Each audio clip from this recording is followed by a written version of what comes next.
ഫ്ലിപ്പ്കാർട്ടിൻ്റെ പെട്ടിക്കകത്ത് പോക്കോ X7 5Gയുടെ പെട്ടി.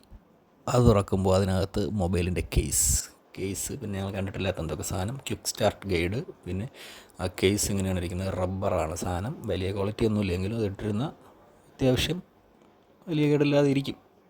എങ്കിലും അത് കഴിഞ്ഞിട്ട് നല്ലതാണ് വാങ്ങിച്ചിരുന്നതായിരിക്കും നല്ലത്. ഇതാണ് ഫോണിൻ്റെ ലുക്ക്. ബാക്ക് സൈഡൊക്കെ നല്ല ഗോൾഡൻ കളറിൽ തിളങ്ങുന്നുണ്ട്. ഞാൻ ഈ കളറാണ് വാങ്ങിച്ചത്. എനിക്ക് ഇഷ്ടപ്പെട്ട ഈ കളറായിരുന്നു. ഹാൻഡിൽ ചെയ്യാനൊക്കെ നല്ല ഈസി ആയിട്ട് തോന്നി.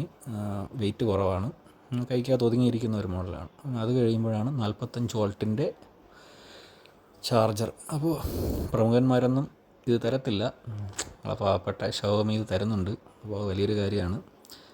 X7 പ്രോയിൽ 90 വോൾട്ടിൻ്റെ ചാർജറാണ് വരുന്നത്. ഇതിനകത്ത് ഇത് പ്രോ അല്ലാത്തതുകൊണ്ട് 45 വോൾട്ട് പിന്നെ വള്ളി എല്ലാം വരുന്നുണ്ട്. ഇതാണ് അതിൻ്റെ പൗച്ച് ഇട്ട് കഴിഞ്ഞതിന് ശേഷമുള്ള അതിൻ്റെ ഒരു ലുക്ക്.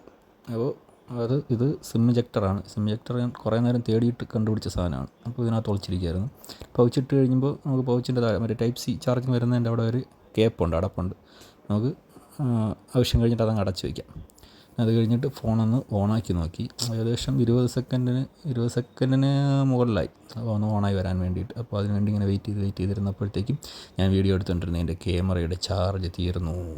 അത് ഞാൻ അറിഞ്ഞില്ല, അത് ഓഫായിപ്പോയി. അപ്പോൾ ബാക്കി വീഡിയോസ് ഇനി ഇതിൻ്റെ വാട്ടർ ടെസ്റ്റ്, ഓയിൽ ടെസ്റ്റ്, അങ്ങനെ പല സംഭവങ്ങളുണ്ട്. അതെല്ലാം ഇതിൻ്റെ അടുത്ത വീഡിയോയിൽ വരുന്നുണ്ട്. അപ്പോൾ സ്റ്റേ ട്യൂൺ.